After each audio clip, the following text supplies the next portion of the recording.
What a blessing to have these men play these songs.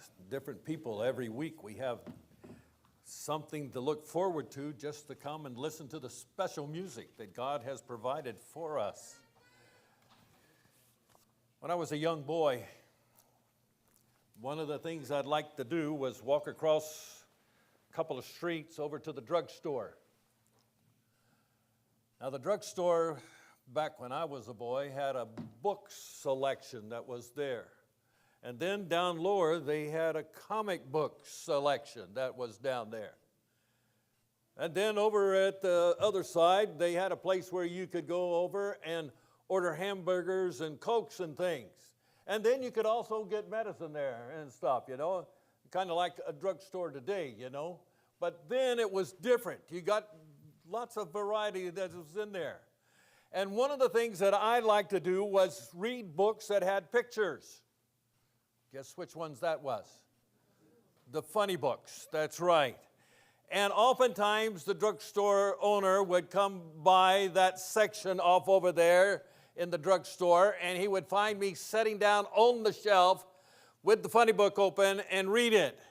And he would tell me, he said, if you're going to read it, you can buy it. I didn't quite get the message to that altogether, but, I didn't have 10 cents to pay for the funny book, so I would put it back up, and then I would sneak back in, and I would read the rest of the funny book. And it was interesting how many things that I learned in that funny book. I don't know if you know it or not, but back in 1946, 47, they had Dick Tracy in the funny book. Do y'all know who Dick Tracy was? He was a detective. And I don't know if y'all know it or not, but way back there in the 40s, they had Dick Tracy running around, and he had a watch just like Lydia Bush's back there, and she could talk to it, and it'd tell her how many steps it'd take, and she could talk to it some more, and it'd tell her where to go. She gets in her car, and it tells her how far to go to home, and it just starts telling her what to do. And she leaves home, and it tells her how to drive here. It was in the funny book on Dick Tracy's arm back then, and I used to read that funny book, and I'd say, whew, man, if I had a watch like that, what I could do. And here now we have those watches.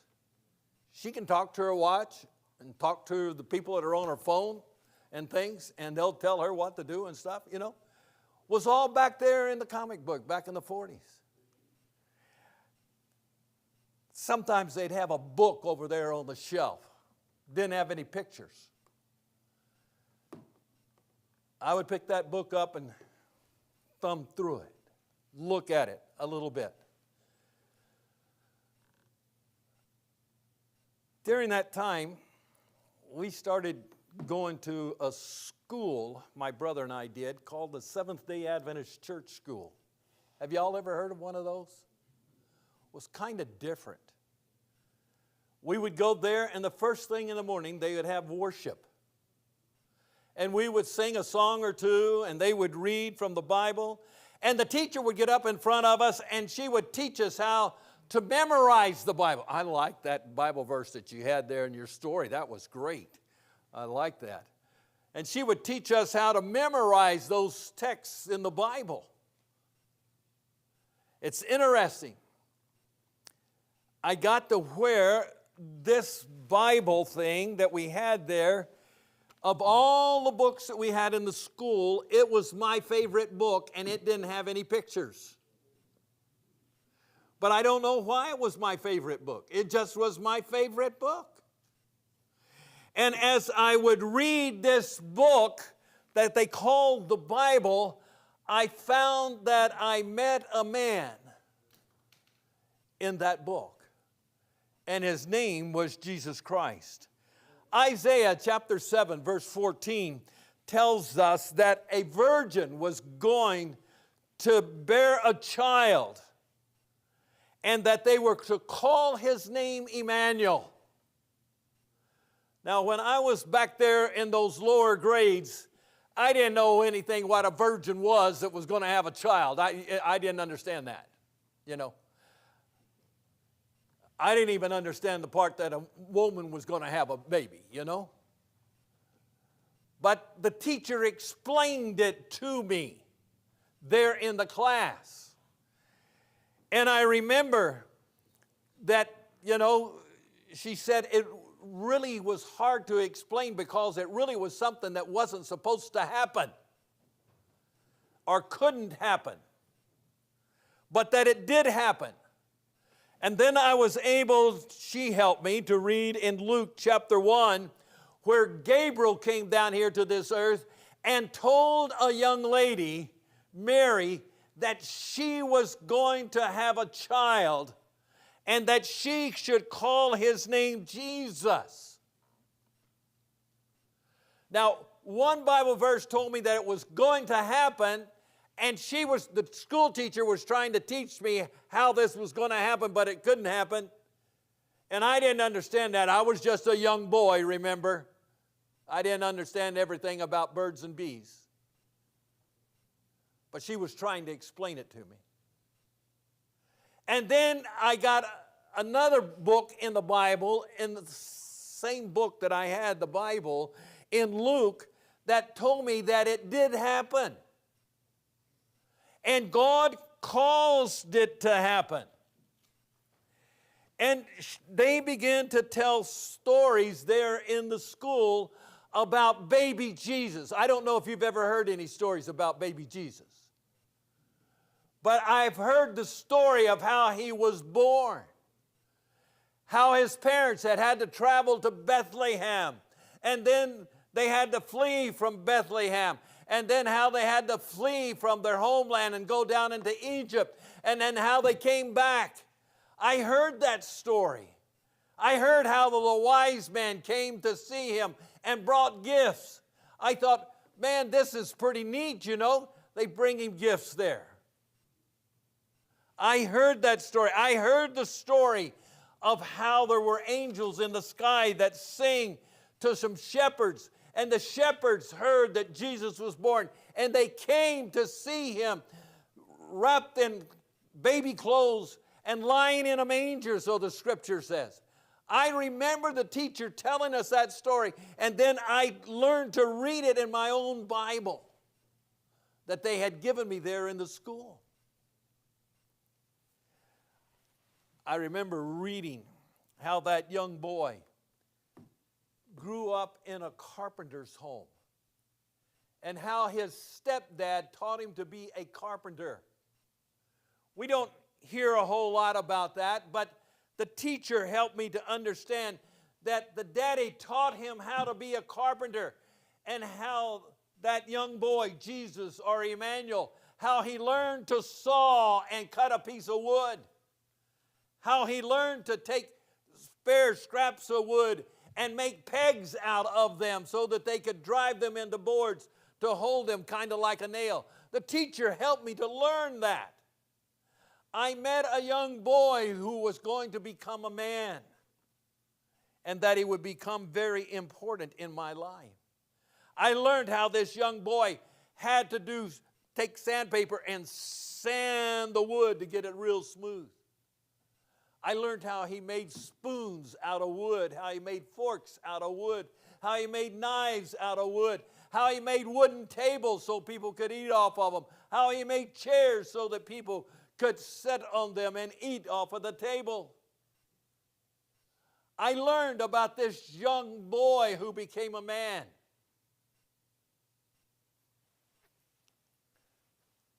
The teacher in teaching that class told me that there was a time that his stepfather died, evidently, and that he had to be the leader at home. He had to do all of the carpenter work without his stepdad. Now, he had some brothers there, but they were off doing something else, according to my teacher. But this young man lived there taking care of the carpenter shop and taking care of his mom, Mary. I remember as we read there in the book, one day the teacher told me that Mary got an invitation to come to her cousin's wedding that was off over in another area and wanted to know if she could come. And the letter also invited Jesus to come. I remember reading in the scriptures the story of how Jesus and his mother went to that wedding that was to last a whole week long. Can you imagine your Jesus going to a wedding where they were going to spend a lot of time eating and telling stories and having a lot of fun and drinking grape juice? Can you imagine Jesus being there, a young man, somewhere close to 30 years of age? Do you think about him being there as a young man? And the thing was interesting, they wanted him there. You know, so oftentimes we have Jesus with a straight face and everything's just straight and he just does this and he looks and he kind of has cross eyes and he's checking you out, making sure you're doing everything right. This was a party that he went to. They were having a good time for a whole week.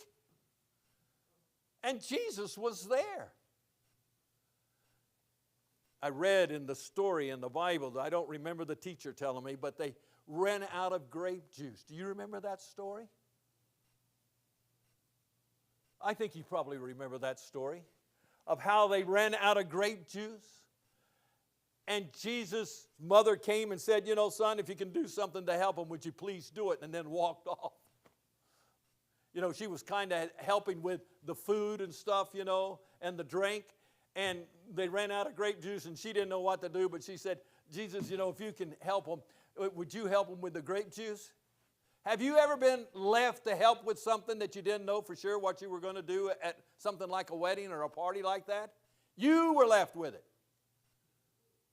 Well, you probably have been, especially if you're a woman, you've been left with that. But Jesus was left with that task. Now think about it. He's a young man. He knows carpenter work. You know how to do carpenter work? Saw, hammer, all those kind of things.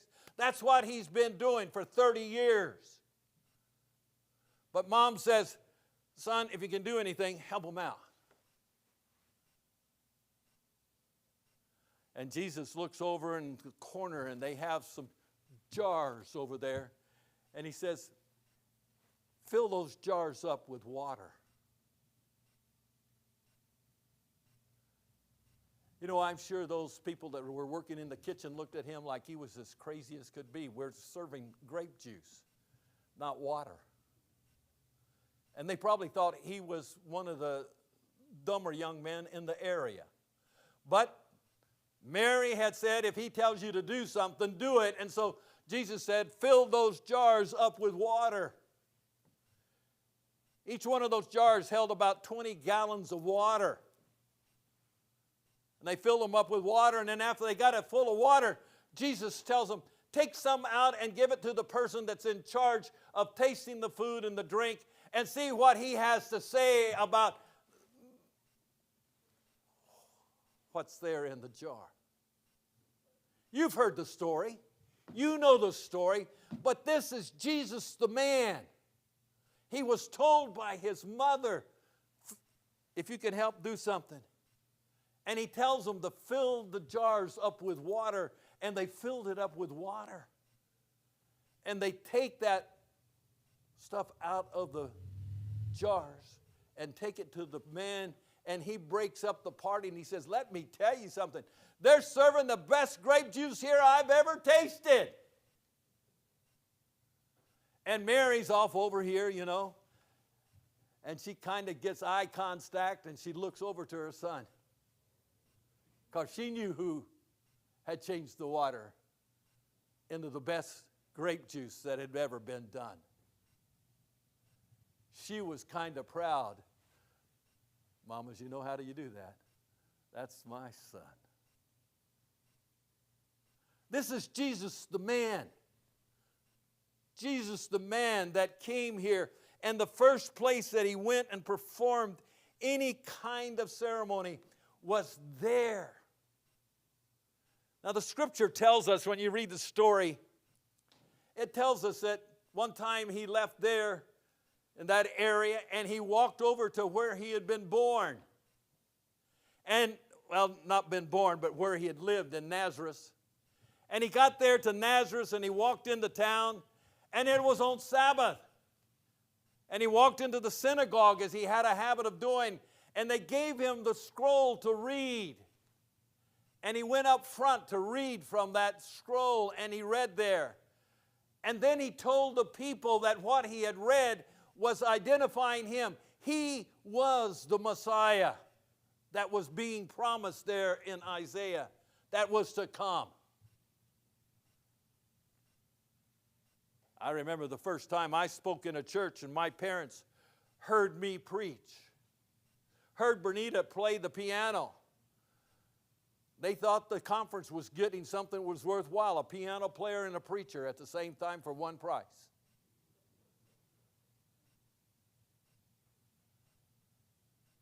But here Jesus was, and he preaches, and the people look around and says,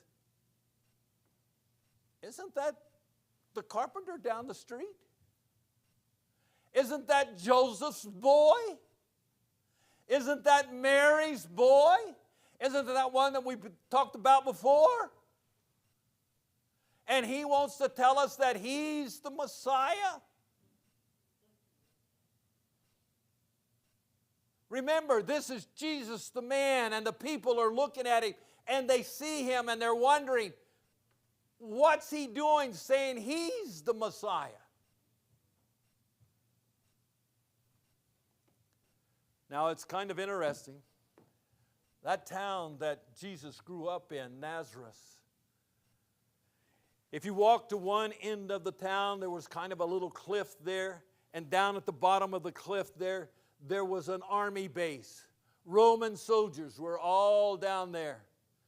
It was known as a town where the armed forces lived and did the things in town. Nazareth was known as that town because they had an army base right there outside at the edge. Do you know what it's like to live in an army town?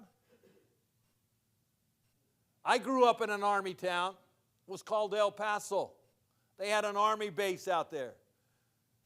It went all the way to New Mexico, over into the White Sands. They had White Sands missile range out there. They shot missiles up and down the White Sands. They even developed a deal over there in White Sands where when you shoot a missile off over at somebody, they can shoot a missile off and hit that cart thing coming across that missile and take it out. They made that thing there in El Paso, and they developed it there in the White Sands, shooting the rockets in the air and shooting at it. Jesus grew up in a town like that. When I grew up there, one of the first jobs I got was working in a fast food restaurant of the day. They had car hops that went running out, and they brought your food on a tray and put it on the window, and it was left there, and you could eat it while you sat in your car, and then they would come back and get it and take it in. And they also got the money and stuff. We made all sorts of things there, but they had these young ladies that would put those things out there. Man, it was a neat place to work as a young boy. You heard lots of stories, lots of interesting things. And the things I didn't know when I was 7 and 8 years old and in that church school, I learned a lot of them there when I was working at that restaurant.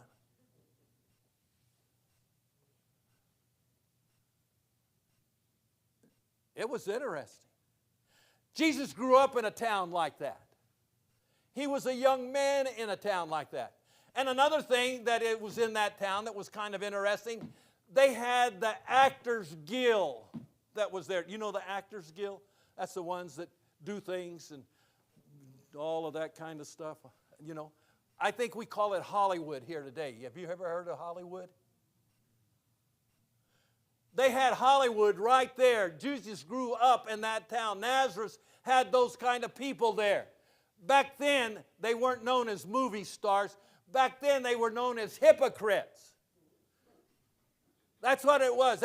They acted one way and did another thing. That's what a movie star was. You've seen that, right, in the movies? Where they act one way but then they do another thing? Jesus grew up in a town like that. He was a young man in a town like that. I met a man reading in my Bible. It was kind of interesting. We didn't have much water down in El Paso. We had a little lake that was about 5 acres worth of a lake. But we liked to go out to that lake and canoe out there on the lake and walk around to the edge and look at the red-winged blackbird nests and catch the ducks and different things around there, like boys like to do. They had a lake not far from where Jesus grew up. It was called the Sea of Galilee. It was only about 3 miles wide, 7 miles long. But they liked to fish out there in that lake. They liked to ride in their boats on that lake.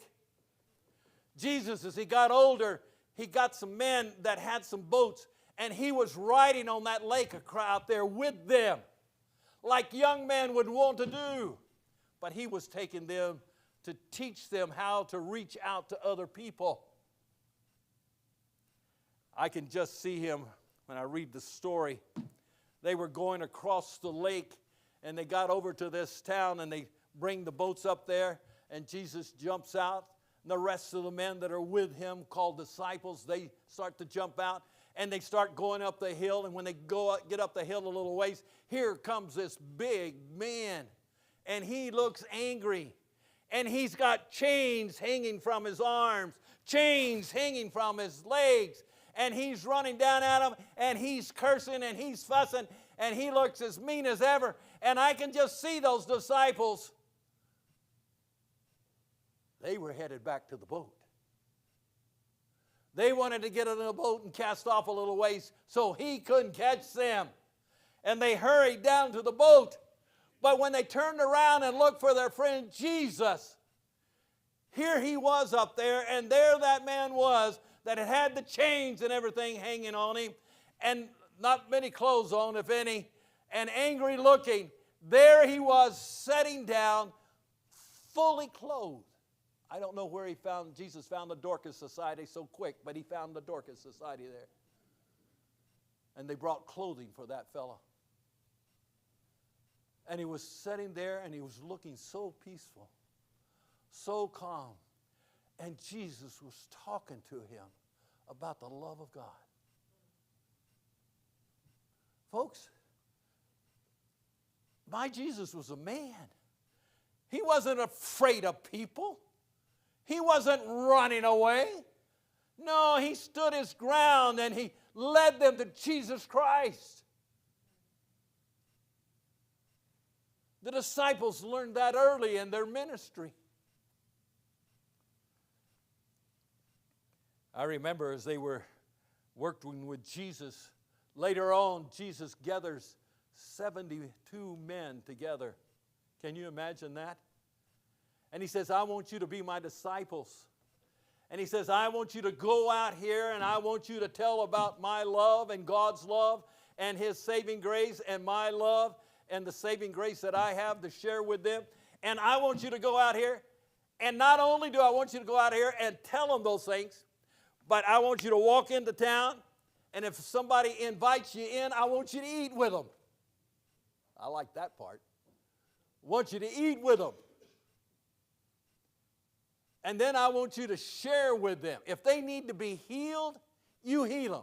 If they got a demon that needs to be cast out, you cast the demon out. If they're blind and you need to open their eyes so that they can see, you open their eyes so that they can see. I want you to do that.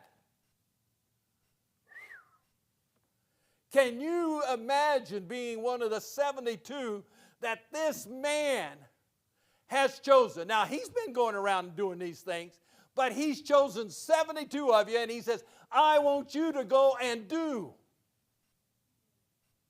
what I've been doing. The scripture tells a story that they came back and they were so excited and they said, Jesus, you won't believe it. But demons were in people and we cast them out. People were blind and we made them where they could see. People were sick and we healed them. People were down and discouraged and things and we encouraged them and things. Jesus, everything worked just like it does with you. Can you imagine what it must have been like? There were people that didn't like what Jesus was doing. I don't know if you've heard of them.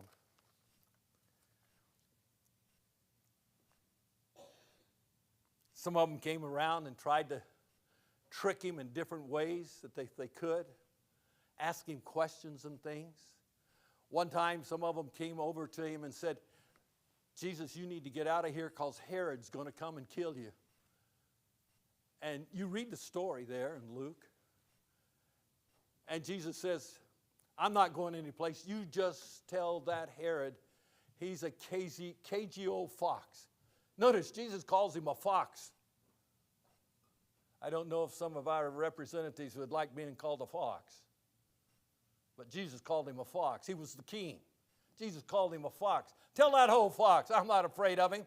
I was here today casting out demons. I was here yesterday making people where they could see. I'll be here tomorrow doing the same thing. You tell that old cagey old fox that I'm not running from him. This was Jesus the man.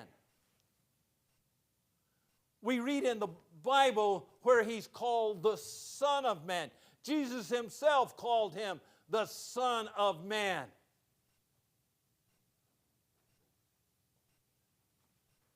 Now some of those people came around and wanted to get interested in him, and so Jesus talked to them.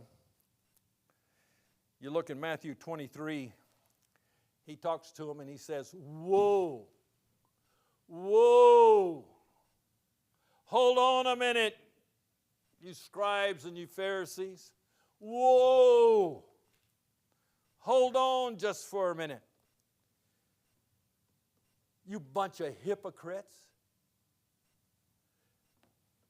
And he tells them that they make the cup all clean on the outside, but on the inside they still leave it dirty.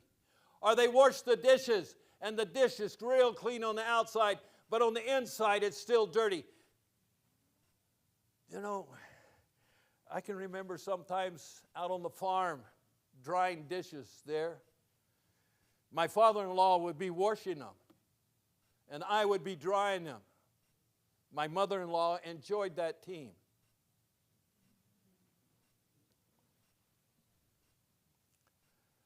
Sometimes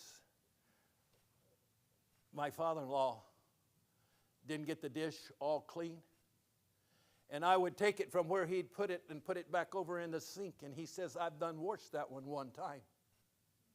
I said, I know, Daddy, but it's not all clean. He says, you're supposed to take it out there, and when you dry it, you dry that off. I learned a new deal with my father-in-law. I know some of you ladies wouldn't like that idea about doing dishes that way. And I know my sister wouldn't like that idea because sometimes at her house, you have to run it through the dishwasher 3 or 4 times. And it has to get the hot spray on it, you know.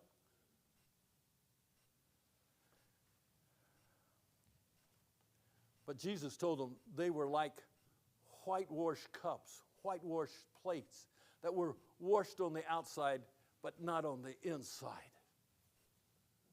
He says, whoa.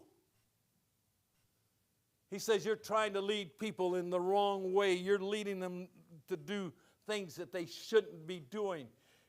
Woe to you, scribes and Pharisees. You pay tithe of all of the little things. You know, the nickels and the dimes and the pennies and things. You pay tithe on that. But you should have looked at the weightier matters of the law, the justice, the moms and the dads. You should be taking care of the parents. The Jews at that time had worked it out with the priests, where if the priests pronounced the parents whole, they could just tell the priest that they were whole, and the priest would pronounce them that way, and then they could just put them in a nursing home or put them over to the side. They didn't take care of the parents. They were just leaving them out there to take care of themselves. And Jesus said to them, "Woe, you scribes and Pharisees." You know, I like that about Jesus is the fact that there are times that, you know, he talked real compassionate and loving and nice, but there were other times that he said, "Hold on."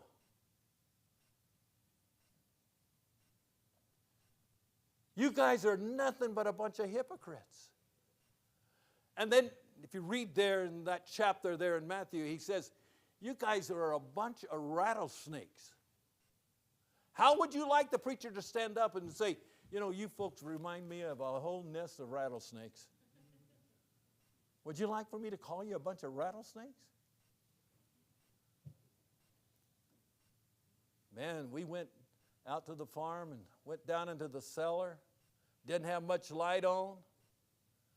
Looking for things that Mother and Daddy might have left down there that might still be an antique or something we'd want. We got down in there and my son says, "Hold on, be quiet." He says, "I think there's a snake up under there." And he said, "Hold on, I think there's a snake up over there." He says, "Hold on, I think there's a snake up under there." And as we got down in that cellar, we heard rattlesnakes all around there. And he says, "I think I see one back there."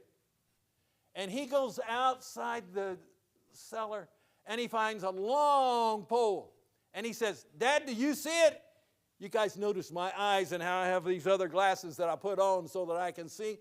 And the cellar's kind of dark, you know. He says, "Daddy, do you see it?" Let me tell you something. I didn't see anything, but I could hear something. And he said, "Hold on, Daddy, just for a moment." And he takes that long pipe and he goes, he says, "Yeah, Daddy, just hold it right there. You got it. Just hold it and I'll get it out here and we'll take it out and kill it." Now, how would you like for me to call y'all a bunch of rattlesnakes?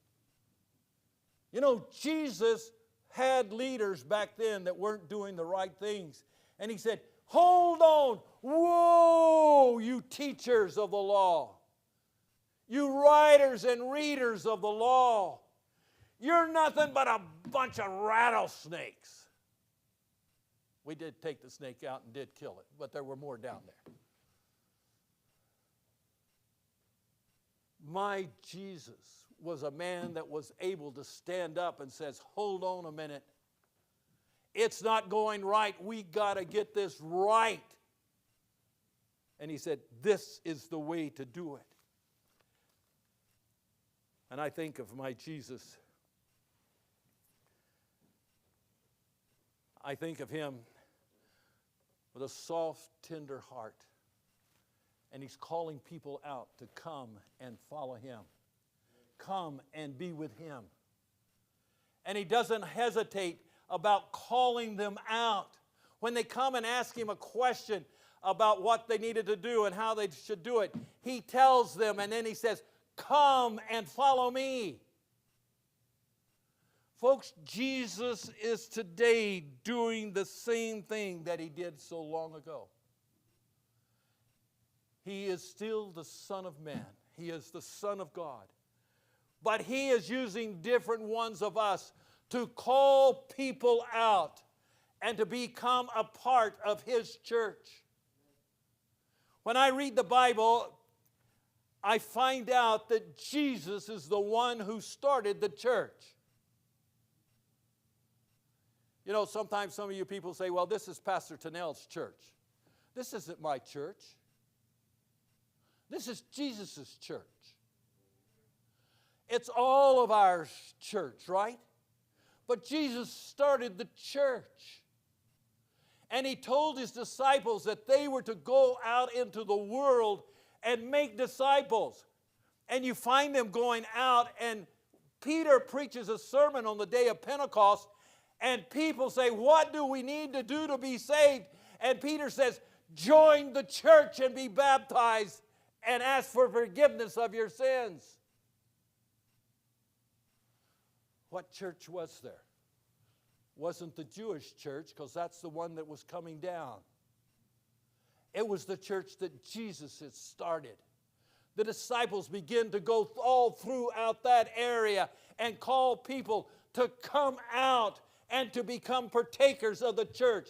They called Jews and they called those who were called Gentiles. And they said, come out of her, my people, that you're not partakers of her sins. And you read Paul and Peter over and over again saying, don't be partakers of these sins. God is calling them out through the disciples. Come and be a part of my church. Jesus, the man, is still calling people today to come out of her, my people, and be not partakers of her sins. I don't know. How many of you people read the story at the back of your quarterly this week? Did any of you read that story at the back of your quarterly? Who was it about? Well, it was about that book. But what person was it about? Clifford Goldstein, right. Most of you probably don't know much about him. But he was a Jew. And he was going to school down in Florida. And he was getting mixed up with the Satan worship people. You've heard of them, right? Yeah, the cult. But sometimes they call the Adventists the cult. And so you got two cults, you know? Anyway, he's looking at going into with those Satan worshipers, Satan ideas and things. And he goes over to the University of Florida's library, and school was out. But he goes to the library as you read the story there, and he finds the book that he wants. And he has it. Somebody, just as he was going there, where he stopped to get some food, gave him a great controversy. You've heard of that book, right? We've had a few of them around here to give away. Now imagine having a book on Satanism and worshiping Satan and doing the way Satan wants to do things, and then you have the book Great Controversy over here in this hand. Imagine Clifford Goldstein walking around carrying those two books around. Did you read the story? Yeah. How many chapters did he get read in the Satan book? One chapter. Let me tell you something. If you know Clifford Goldstein, when he starts reading, he just goes through a book. And he got a hold of that great controversy. And he read it, and he read it again, and he read it again, and he changed his life. That was Jesus Christ calling him out. Think what he's done with the Adventist church. And for years, he's been the one that's been the editor of our Sabbath School quarterlies.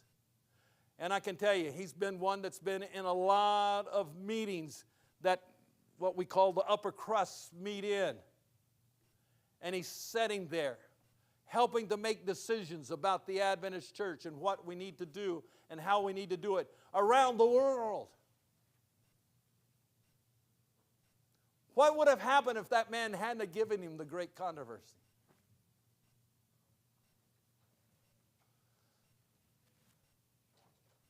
I met a lot of other people that work in the Sabbath school area, writing parts of things that go in there, but I've never seen any of them with the mind like Clifford. And he had an interesting walk with the man Jesus Christ, who changed his life. Folks, I want you to know that Jesus is calling people today to come out of her, my people, and be not partakers of the sins of the world. Come and follow me, he says. The question I want to ask you is, are you willing to choose to follow Jesus Christ? To become a part of his church down here in these last days? I know every once in a while I meet somebody that says, do I have to join the church? Well, no, you don't have to join the church. You can keep being what you are already, keeping the Sabbath and just not being a part of the church. But, it's kind of interesting. I find people that come across the border. And I had many of their friends that have come across the border. And they come in and they're talking different language to me, and I talk a little bit of different language to them and stuff if I can, and we talk and everything. And I had one lady friend, and she says, Pastor Tunnell, the one thing I want to learn to do is speak English so I can talk with you. You're the most funny man I've ever met.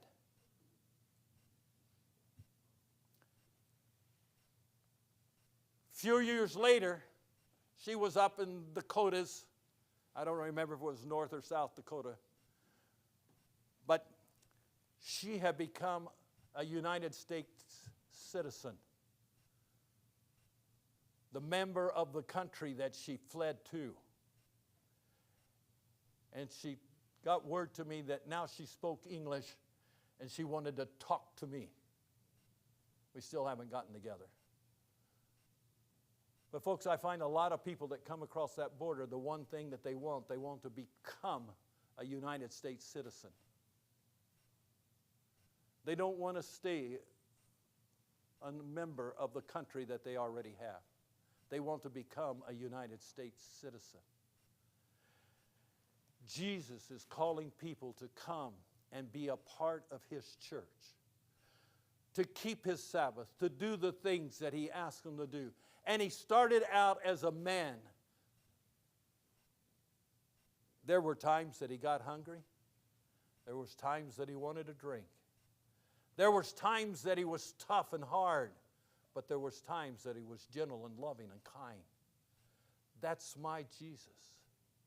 And that's the man that I've chosen to follow. He says, I want to be your friend.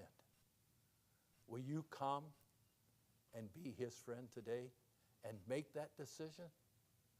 Let's stand and sing our closing song.